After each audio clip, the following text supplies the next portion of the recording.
Listen, man, this is everything you need to know about the Air Force. The good, the bad, what to expect, what's currently going on in the Air Force. Now, just everything you probably want to know is going to be talked about in this video. Okay, this gonna be a real good one because I talked to a person not only that is currently in the Air Force, but I used to live with this person, you know. So he was an E4, E5 at the time when I was in. But now, bro, it's a whole lieutenant. You know what I'm saying? And that's dope. You know, just to see people continue their military career and seeing the growth and maturity and being in charge of people and being a leader like that is dope. So shout out to my guy Jesse. But we was talking after the football game because he a Patriots fan, I'm a Texas fan, and bro, he was just giving me everything that's currently happening in the service, and I was just writing it down. I was just writing it down. So I think it's this page, and well, this one on the back. But yeah, I'm gonna go over everything that we talked about. So excuse me. So if you currently been over the fence or on the fence about joining the Air Force, or you just want more information, you just unsure right now, hopefully this video will get you right. You know what I'm saying? But first, you choose the goddamn deal, man. It's one only Pat Pappy. And we are back with another video. If I don't do my intro, they be getting on my ass. But anyway, uh, quick little backstory about me. I went to the Air Force at 19 years old, 2012. I was a year removed from high school. Okay, I wanted to go sooner, but I thought I had a baby on the way, so I had to stay and wait around on that. Okay. Uh, the reason I wanted to go to the Air Force, bro, I wanted the benefits. Like it's if you're a person that just want to go because of the benefits, that is just fine. You know what I'm saying? You don't have to be because I want to say the word. You don't have to. That don't have to be your reason, bro. You know what I'm saying? And if you want to go get a Charger or a Jeep, bro, that's fine too. Whatever reason you have to want to go, that's fine. Don't let nobody tell you that that's not a good reason to go, man. Whatever. But uh, I also want to go to grow up and mature and get life skills to use for when I get older. You know what I mean? And fellas, I'm a keep it all the way 100. I became a man in the Air Force. You know what I'm saying? From 19 to 25, that's when I was in, and those are pristine, precious, valuable years to grow up. You know what I'm saying? Can you stop that? Sparkle, stop. But yeah, I became a man in the Air Force. I learned how to pay bills. I learned how to live on my own. I learned how to cook. I learned how to make big purchases, and I'm doing this without my parents around, and that's very important. Not only is my parents not around, I'm very uncomfortable because you're placed in a whole different city and state with no friends.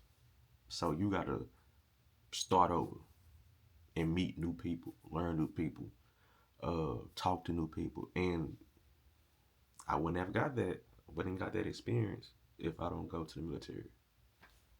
You know what I'm saying? That was just the condensed water. Let me give you some more. I was security forces, and I became a Raven. If you know about security forces and you've been doing your research on Raven, you know what I'm talking about. I don't want to give y'all a little deep history lesson on Raven, but it's the best job in the Air Force. But you gotta be security forces. But I was able to travel the world, make money, have fun, and just enjoy life. You know. But once my time ended, it was time to separate. You don't have to do this forever. You can't do it forever. You know. I never worried about death or going to war because everybody got a day to go. You know, whatever. I didn't I didn't care about how people thought about my decision to wanting to go to the military, I didn't care. And I also didn't have a hating ass family. Did they really want me to go? No, but they supported me. And it's all good. So I made that decision for me, and it turned out to be one of the best decisions I made of my life. You know what I'm saying? So all I'm here to do is on this platform just give y'all the ins and outs, the good, the bad. And I'm gonna be 100% honest with you. You know what I'm saying? So with that being said, the first thing that we talked about is that ain't shit really changed. And what that means is it was some it was some bullshit happening then. It's still some bullshit happening now. That don't make it a bad thing. It's just what happens in career fields, in jobs. And you just hope to think that uh with you being removed or all the time that's passed, you would think you would have improved or got better since, because it's all about elevation. But nah, nah, it's still some goofiness happening. Okay, and I wouldn't let that be a make or break. I wouldn't let that be my deciding factor if I was trying to go to the military. You know what I'm saying? Because goofy stuff happens every day. You probably going through goofy stuff right now. You know. The next thing, the NCO generation is soft. So what an NCO is basically your supervisor. Okay, and your supervisor is supposed to be looking out for the well being of you and your career. They posted. It's like a mentor. No, not a mentor. No, no, no, no, no, no, no. But yeah, a supervisor. You know what I'm saying? You got a problem, you go to supervisor. Okay. Let me tell y'all something. The NCOs that you would probably get now are people I probably served with. You know what I'm saying? So E5s or E6, the E5s, the E6 that you get now was probably in around the same time I was in it. And so I know how those people were as airmen, and I can just only imagine how they is as somebody's supervisor.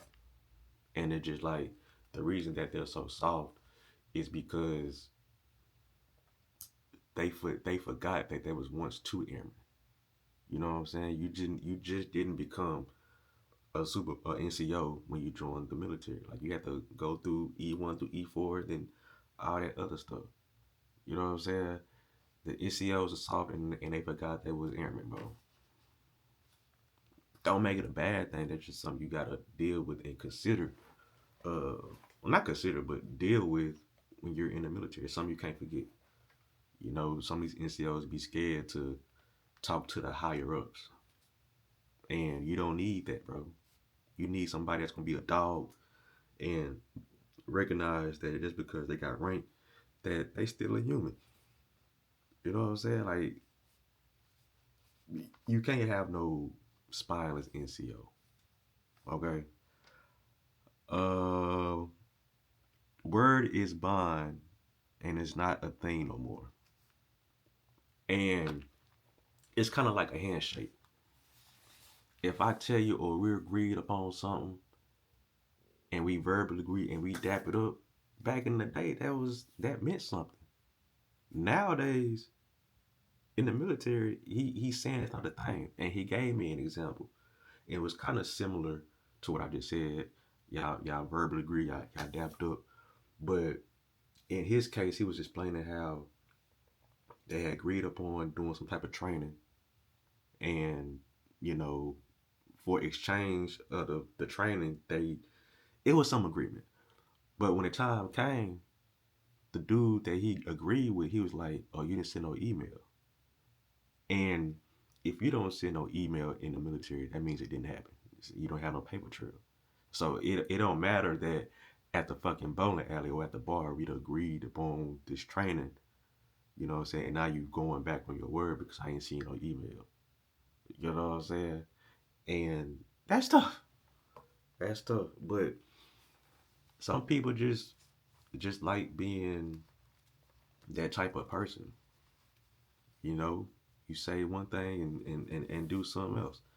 And if you become that type of person in the military, it's gonna be hard for you to get friends.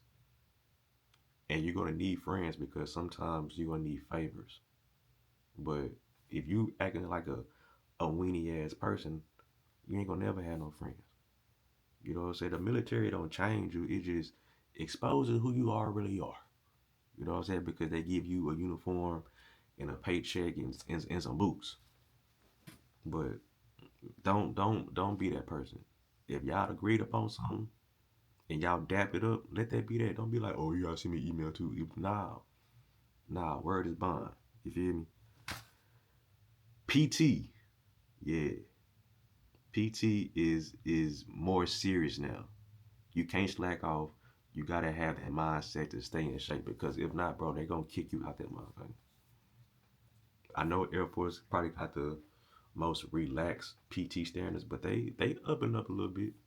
It was a mile and a half. Now it's a 2 mile run, and I think you PT test 2 times a year now instead of 1 time a year. And so back in my time, back in my time, people only really stayed in shape like when they was 6 months out from their PT test. That's when they start like get back in shape. But the other 6 months, man, they be bullshitting. Back just getting wide. And now you can't get a wide back. You can't take off. You gotta stay on it because I'm hearing they getting paperwork. You getting kicked out. And so if you bullshit on in shape, if you bullshitting about your shape or your conditioning, they gonna see about you. They gonna see about you. Not my words. Those are his. You know what I'm saying? And once I write down, they become true. I don't know about no calamar, right? But yeah, you should want to stay in shape anyway. I got into the best shape in my life in the military, and that's nothing I'm thankful for too. Getting in shape, getting in shape. Next thing, the intent is to eliminate women from combat roles, i.e., security forces. If that's true, that's tough. Because some women want to be law enforcement. You know what I'm saying? Some women want to be uh, a Phoenix Raven. So all women don't want to be paper pushers. You know what I'm saying? Now he didn't say when, but that's the intent. That's the intent, and that's tough. That's tough.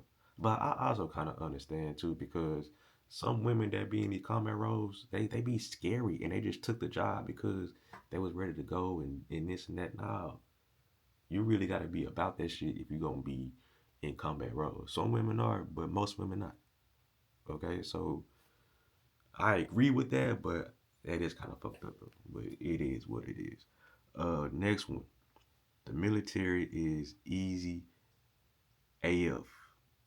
Just shave and show up and pretend to give a fuck. People be people be wanting to know what's the reality of being in the military. The military is easy as fuck. Just shave and show up and pretend to give a fuck. If you can't do that, bro, just pretend to give a damn. You don't have to. Just sacrifice 4 to 6 years, get out, and do your thing. I don't be understanding why people like go through the process of joining the military, which is not a quick one. You know what I mean? And then you get in there and bullshit and mess around because you feel like you too good for it. Now, bro, just play the game, bro. It's a game. Play the game. You know what I'm saying? If you can't pretend to give a damn for 4 years, you know how fast time will go by? Bro, y'all tripping. You're tripping. Next one. Certain jobs are ass. Oh, certain jobs are ass. Can security forces be ass? Absolutely. I think all jobs can be ass at some point, but is more jobs than most. That makes sense. But yeah, services,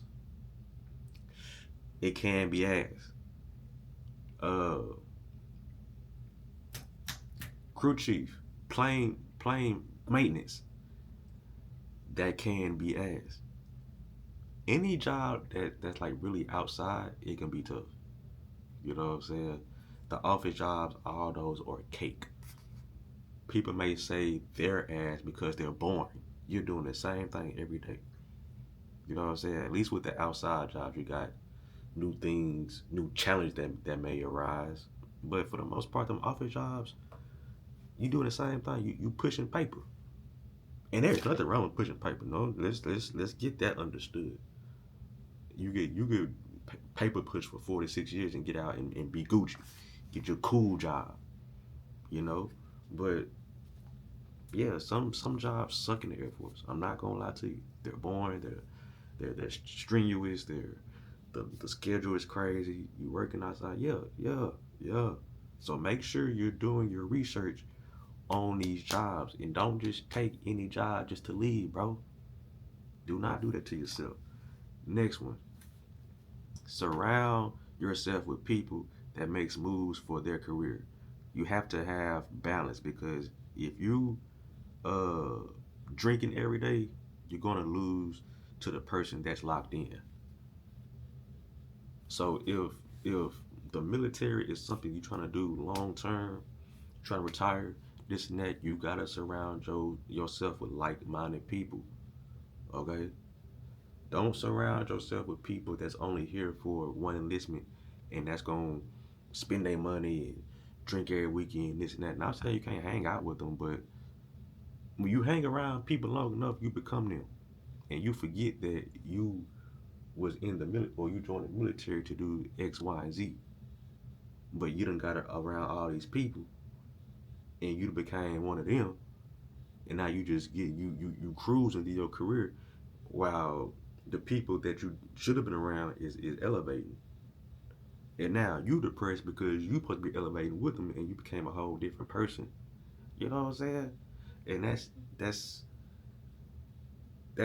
the foundation of like spiraling in depression in the military because you feel like you're supposed to be somewhere that you ain't because you forgot to lock back in.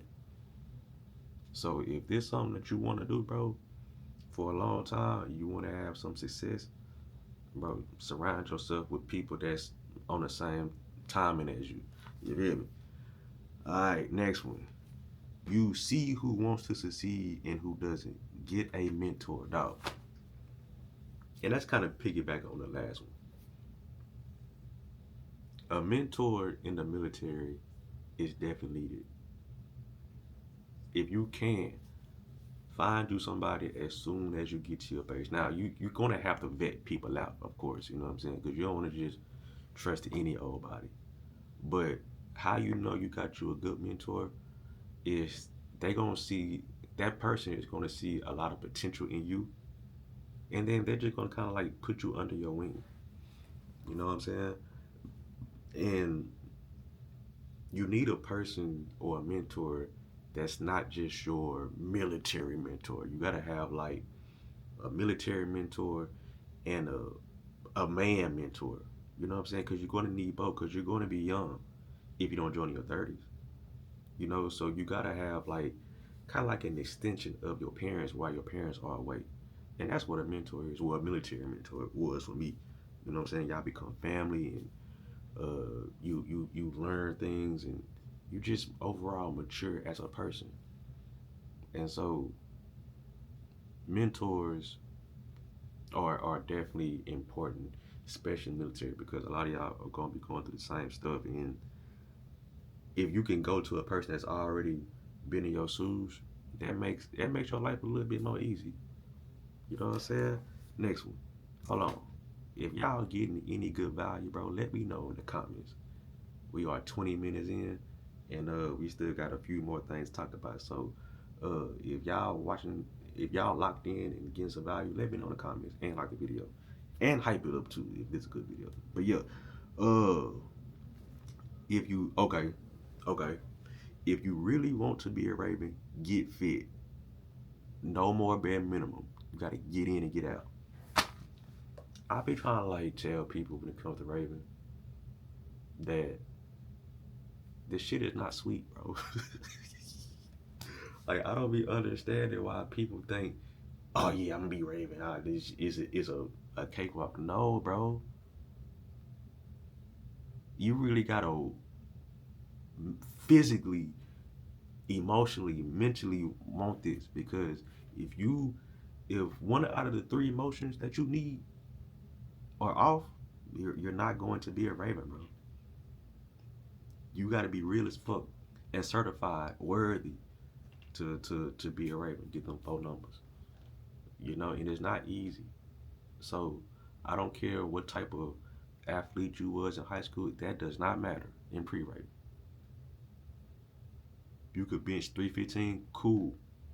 Not gonna help you on that mat. So, but it's possible because I'm a Raven. So if I can do it, you can do it. You just gotta lock in, and you gotta get in shape. You have to get in shape. You can't just get off your couch and want to do this shit. No sir, no sir, because you getting smoked out 8 hours a day for 14 days straight, and then you gotta do it all over again for 3 weeks at the Raven school. So you getting smoked for a month and a week, 8 hours a day. That is physically taxing, bro. You could legit hurt yourself because that is a lot of physical activity. So, but it's possible though. But if you ain't got that dog in you, you're not gonna be no Raven. Point blank period. I don't care. I don't care. If you ain't no dog, you're not gonna be one. So let's move on. At basic, yeah, I know some of y'all want to talk about basic. At basic, go in knowing it's going to suck. Also, had a mindset of this. You get paid to get yelled at. Is basic easy? Yes. However, it's annoying. It's in my opinion, kind of inconvenient. You know what I'm saying? It's 2 weeks worth of inconvenience. But at the same time, basic is cool. I would do basic again. I don't know. I'm lying. I don't know. Yeah, I don't know. But yeah, it sucks though. But it's fun though, if that makes sense. I hope y'all really like understand what I'm saying. Like it's like summer camp. You know how summer camp can be cool, but it's annoying because y'all getting up early and doing X, Y, and Z for 12 hours a day. You're tired, but the people you meet are cool as hell, and y'all doing this shit together for 8 weeks, and then you know what I'm saying? It's cool, but it sucks. The first shower is probably gonna be your most uncomfortable day in that motherfucker. The first shower. You know what I'm saying? Especially if you're a person that ain't never like showered with nobody before. You know what I'm saying? Especially another man. Or you ain't never see another man. That's very uncomfortable. You feel me? I think that's one of my points. But that first shower is gonna be that most uncomfortable part of our basic. But when it gets tough, or when you in a situation to where you getting yelled at or you getting smoked, it just to make it easy on your mental, just be like, I get paid to do this. Yeah, yeah. It's this is stupid, but I get paid to do stupid stuff for 2 months, and you're gonna be straight. And take to make the days like make sense or make it seem like they go fast in your head. Take it meal at a time. So it's like when you wake up, boom, you just had breakfast. All right, when we get to lunch, that means the day halfway over with. Boom, you had lunch, and then when you had lunch, you're like, all right, bet one more meal, and the day's over with, and that's one day down. You know what I'm saying? I don't know if that would help y'all, but it helped me. You know what I'm saying? I took that shit meal by meal, meal by meal, and eventually you gonna run out of meals, and it's time to graduate, and you go to test school. All right, but basic, it's fun, but it sucks. It sucks. All right, next one. The TIs on my basic. The TIs. Don't be bullshitting. The TIs don't be bullshit. They will get on your ass. So if you are a person that ain't never got like verbally chastised or verbally abused or yelled at, whatever the case may be, if you ain't, them TIs gonna smell that and they gonna be on you the whole time. They trying to break you. They trying to get you sent home. You know what I'm saying? Because the Air Force, it's already hard to get in the Air Force. And if you're a person that's a weenie, it's gonna show that you're a weenie in basic because them TIs gonna find out you're a weenie. And shit is either gonna make you or break you. Cool? Cool. Discomfort is the hardest part about basic because everything is annoying. I kind of said that a couple points ago, but yeah, is yeah, I said it was inconvenient. Yeah, but basic is annoying and it's gonna irritate you, bro. It's gonna irritate you. Next one, shit in your pants. Food is great and you got to eat it fast, but the food is good. Wait, let me write that shit. I don't know why I put shit in your pants. Maybe that was some yeah. Then the food. Okay, we talking about basic training food. The food is great, but you gotta eat it fast. But the food is good. Yeah, I don't, I'm not sure what I was trying to make sense of. But the food in basic is it's not bad, bro. It's not bad. It's not bad. The next one, and this is fellas, listen, and I got this written down right now. If you jerk off in basic, you nasty. You are not that goddamn horny, bro. If you choke your chicken in basic, you are nasty here. You you gonna be too tired, too stressed out to be even getting bro. I ain't even talking about the subject no more. That you just nasty. You freaky frog, nasty. We almost done. We got like four more. The worst thing about basic is inconvenience. I talked about that. The first shower is uncomfortable. Yeah, I talked about that. Basic training is so easy. Okay, yeah. Well, I think we done here. I think we done. Yeah, I think we done. So yeah, I had these all written down. I don't know if I could tell, but yeah, I had to come correct this video. You know, so I wanted to give y'all some more insight. Well, I'm going to continue to give y'all more insight on this military stuff the best of my ability because I know a lot of y'all are interested in. You know, I just want to keep it as real as possible, bro. I ain't trying to sound like no recruiter because they have their own language. This is just real, honest, raw experience that I'm giving y'all. Okay, and I'm gonna keep talking about it because the military was a part of my life, bro. It's the reason I am who I am today. So yeah, my goddamn throat is dry. So I'm gonna go and wrap this video up. Follow me on Instagram underscore Pappy Tree. Hit me up. Y'all got any questions, bruh? And I got y'all. Like, comment, subscribe if you're new, and I'm out, bruh.